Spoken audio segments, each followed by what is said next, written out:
How you doing, comics fans? Welcome to Comic Art Channel. Doing a little review today of a book called Ultrasound by Conor Stechschulte. Um, yeah, published by Fantagraphics. Um, this book, it's been about came out this year, but it's been about 10 years in the making. Uh, it was released individually in four parts, um, and those individual issues were titled differently. They were called Generous Bosom. It's a really interesting um, story of how it came together. Basically, Stick Schulte had, written and drawn the first issue, and somehow between then and kind of the second issue, he connected with, I guess, a director who wanted to turn it into a film, and um, they started getting to work, and they basically created this film. Stick Schulte ended up screenwriting the rest of the book or the story um, for the film, and then over the next few years completed the third and fourth volumes in comic book form to uh, you know round it out. And then Fantagraphics decided to publish the whole thing.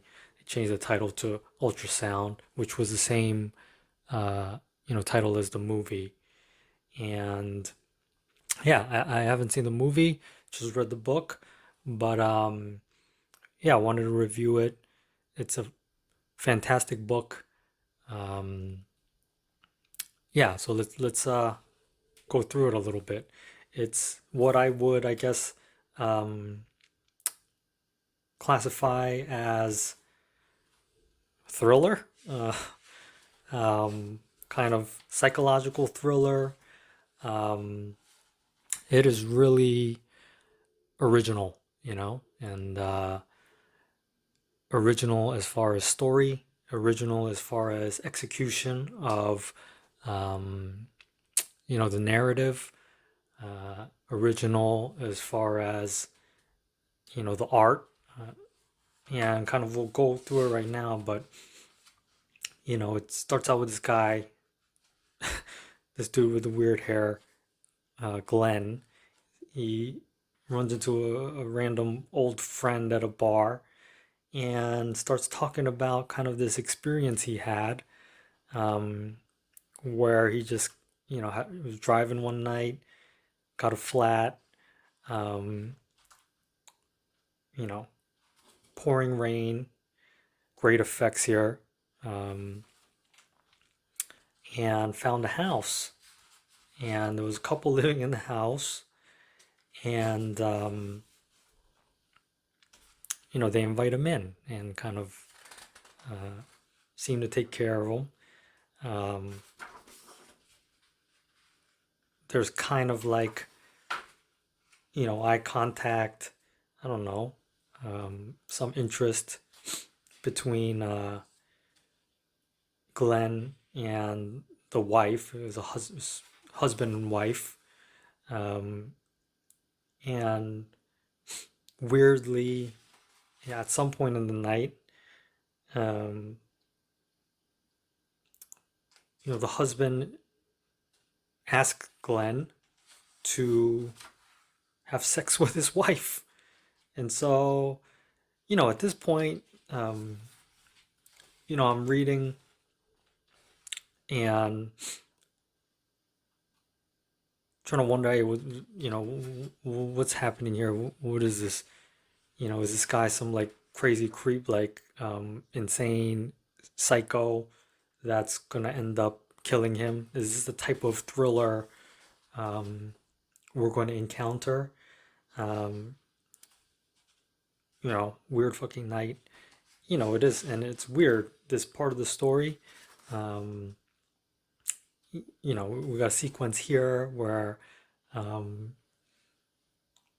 this dude is trying to convince Glenn why it's okay, why um, he needs Glenn to do his wife, okay, essentially. And then, awkwardly, uh, with his approval, I guess, um, Glenn goes in to, you know, see what happens. And then, you know, at this point, the story is kind of like confusing. Where is this going? Um, we get this random kind of interlude with um, this other character, Shannon. Um, you kind of find out later,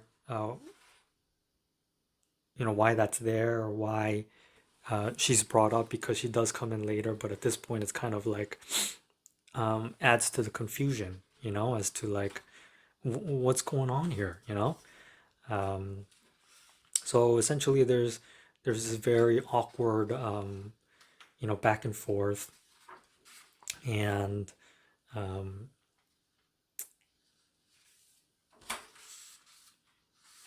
somehow, eventually, um, it looks like the two do try to get it on. Glenn is explaining to his friend, um, how crazy it was. The reality was, significantly more awkward. Um, and yeah, I mean, they kind of try to go about it. It's kind of, I don't know if show all this, but, um, it gets down into it, and eventually it kind of like sputters out. Glenn, uh, also a weird dude, is kind of creeped out, awkward. So they kind of fail at their endeavor. Um, morning, early in the morning, wakes up, his car isn't there. Um, what's going on? As a reader, you're kind of confused. Um, so Glenn, finds kind of the mechanic, um, that his car was maybe towed to or whatever, and heads home or wherever he's going. All the while, being followed by this dude. Um, and so yeah, I mean, at this point, you're wondering, hey, is this guy some like crazy psycho stalker? Like, where is this going? And to tell you the truth, probably through the first couple parts of the book, um, I was pretty confused. I was like, what's happening here? Because we come back um, to this character Shannon, and you get kind of like a quick scene of her, and then you're back with Glenn, um, and kind of his escapades and experience. Um, so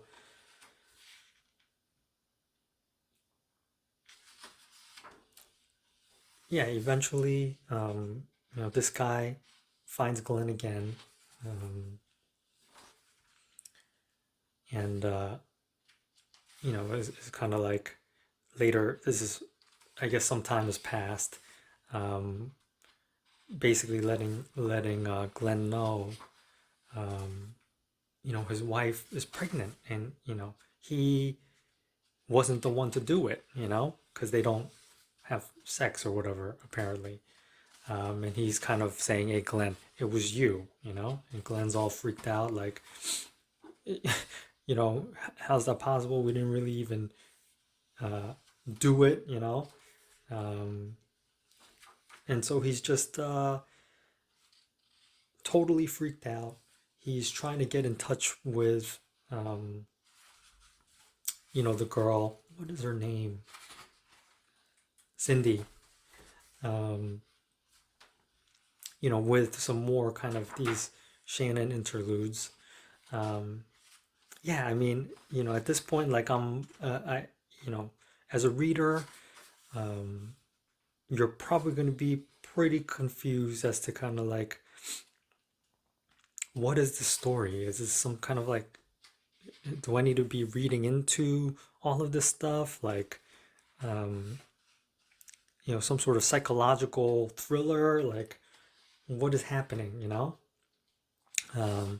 and then, from the second half of the book, things really start to become unveiled. Um,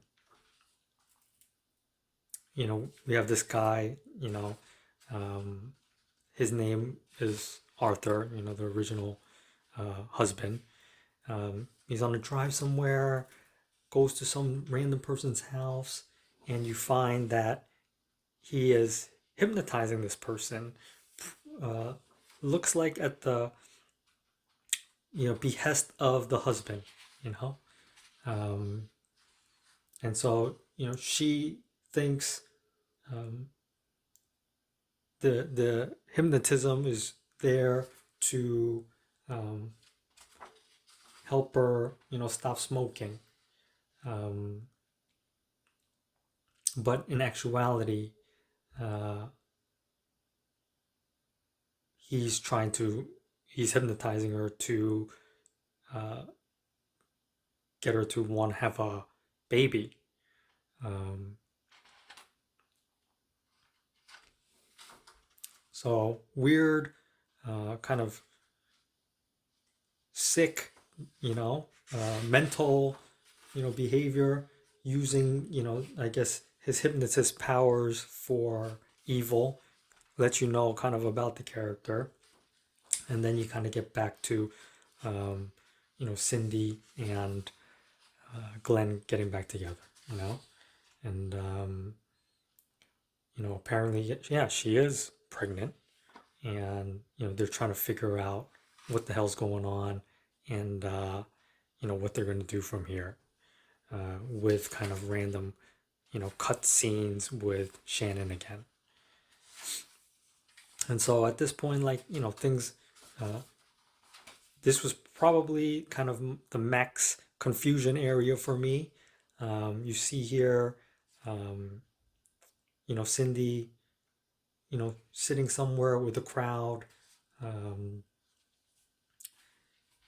you don't know if it's kind of memories or what is it, like, the way, Stechschulte does the art here. Um, everything's kind of hazy.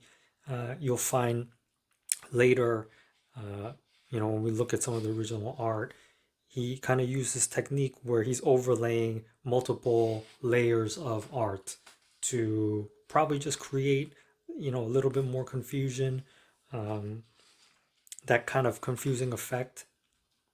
And yeah, I mean, this whole time, kind of, Cindy's been under the impression that she married this guy Arthur, who was his was her one of her teachers. That I guess she was attracted to.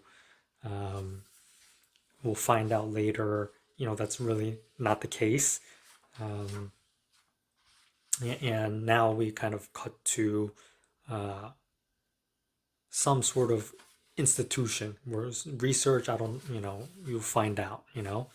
Um, but they're doing some sort of research, um, and Shannon,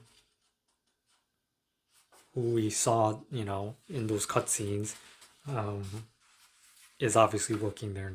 Okay, so yeah, I mean, there's a few kind of threads that eventually kind of come together.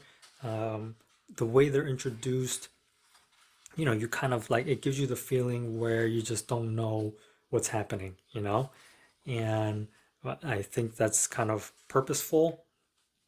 Uh, the book is, for some period of time, like a confusing book, and the story itself is about confusion, about um, kind of mental manipulation, memory, um, false memory, the accuracy of memory. And so, yeah, I mean, as we get into kind of the second half of the book, um, we start to kind of realize like, oh man, this is what's happening here. This is kind of some crazy stuff. This is obviously some sort of, device. Um, it's on, somehow it turns off, and, pregnant Cindy is looking at her belly, and it shrinks, and all of a sudden she's not pregnant. You got people watching her and Glenn, and now they need to kind of step in. Um, yeah, and we move to kind of Glenn somewhere, um, with this guy, you know, I guess being in charge. And so, yeah, I mean, I don't really want to give away uh, what happens. I think it's an enjoyable experience to kind of go through. Um, but really, Stechschulte does a tremendous job of just uh, controlling um, the pace, controlling the visual kind of narrative, uses techniques to um, differentiate probably between reality and moments of haziness, or possibly um, you know uh, inaccurate memories. um, and so, yeah, you're constantly kind of asking yourself, hey, like, what's happening here? What's going on? Where is this going? Why is this happening? Um, I mean, I would say it's, as I said in the beginning, it's just a very original story, and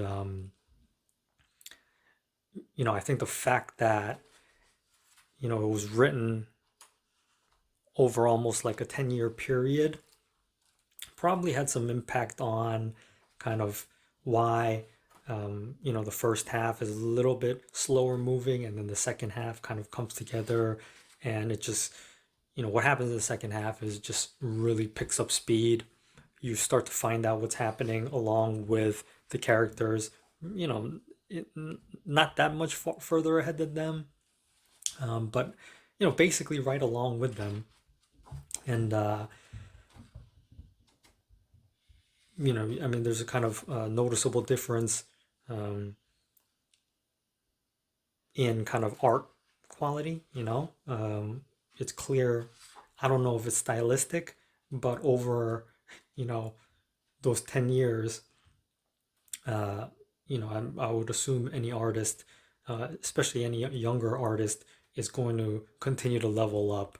And so when you kind of compare the beginning to the latter part of the book, yeah, the art gets kind of much tighter.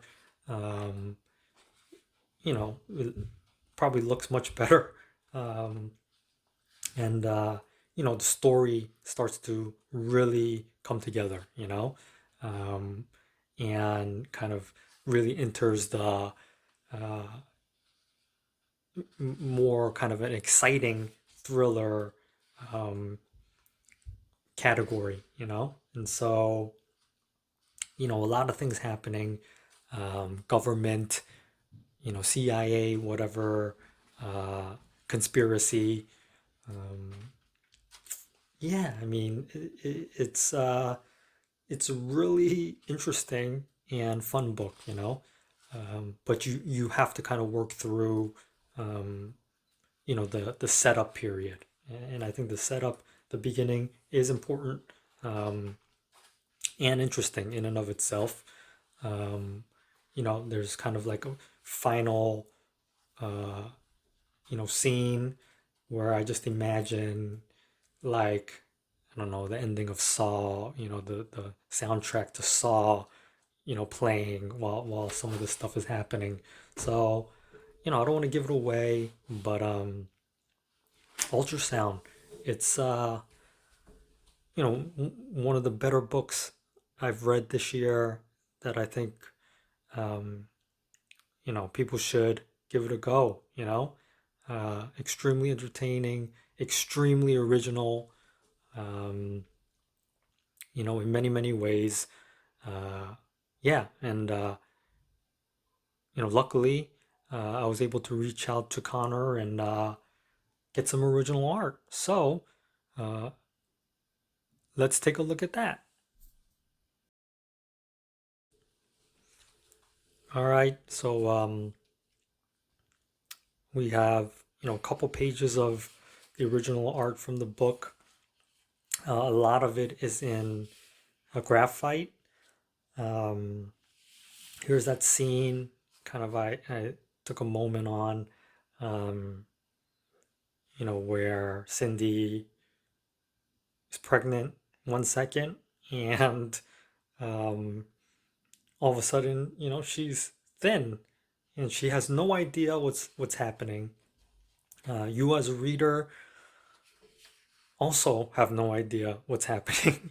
um, Other than, there's some sort of machine that's turning off, and all of a sudden, um, you know, she's going from pregnant to not. And so, uh, art wise, yeah, this is all, it looks like all graphite here. Um, you know, I just thought it was kind of a crazy scene. It's a very memorable moment from the book where, um, as a reader, you're like, oh, damn, what is happening? Um, and you just kind of, you have questions. You want to flip. You want to, continue reading, to see like, was she pregnant or was she not pregnant, or like what's happening? Um, yeah, and very good work artistically. Um, Here's kind of what I'm talking about when I said kind of, Connor likes to, kind of overlay two images on top. And so basically, there's a scene towards the end, um, where, you know, these guys are trying to break out of somewhere. And, if you kind of like imagine, um, it's them, and above is kind of this image of, the various characters, Arthur and, confused kind of Cindy, um, with kind of, some watercolor kind of dripping down, over everything back here. And so it looks really cool in the book. Um, I'm not sure why, Connor couldn't have maybe drawn in here, but, with this effect, um, where things are kind of melting together, I guess there's a chance that, the rest of the image could have been impacted if you didn't do it perfectly. And so, it makes sense to me that, you try to get it done on a different board and then, digitally superimpose. But in many cases, um, there's sometimes like two, three images that are kind of on top of each other. And yeah, I mean, that's uh, a kind of great way he used to, um, help the reader see like, okay, this is, potentially a memory, hazy, what's real, is this kind of like a dream? Is this a true memory? And so I found those pages to be really cool, and um, I'd love to have them, but it's a lot harder, I guess, as maybe like an art collector to know how to kind of display or look at something like that because it's all kind of like, you know, multiple pieces, and it doesn't really look exactly the same as, you know, you see in the story. But, you know, even with this, I think it's a good example of that technique. Um, you know, with these two pieces, you know, I still remember like, oh, this is the scene, and it's a very cool effect. So yeah, I mean, you know, graphite here looks like mostly colored pencil here with some, you know, blue watercolor, um, you know, in spots. Um, yeah, I bought this from Conor himself, and he told me, hey, I'm the first person to reach out. So I'm happy that I got to, you know, get a few great pages. Um, yeah, the book was, you know, an extremely interesting, fun experience. Um, you know, stays with you, makes you kind of, as soon as you're done, really go back and flip through different parts of it just to like, oh man, okay, this is what was happening here. Um, yeah, just extremely original, you know, and I hope Stechschulte continues to make comics. Um, I know now with his screenwriting experience, you know, sometimes, you know, once you go down that route, um, maybe the easier money will be, you know, things like screenwriting, because obviously comics isn't an easy thing. Writing, drawing, something like this, it took him, you know, almost 10 years. So, you know, considering that, um, you know, comics is just, you know, hard way, from what I've seen, to uh, make a living unless you really just love it, you know. And so to have a tremendous amount of respect for the dedication, for the commitment to uh, the vision, and I applaud, you know, Connor, and his work, the work that he did. Um, yeah, so highly recommend everyone check it out. Put some links to, you know, his store, Instagram, um, in the description. But yeah, hope you enjoyed it. Thanks for watching. Subscribe if you like, and leave a comment if you like. Thank you. Bye.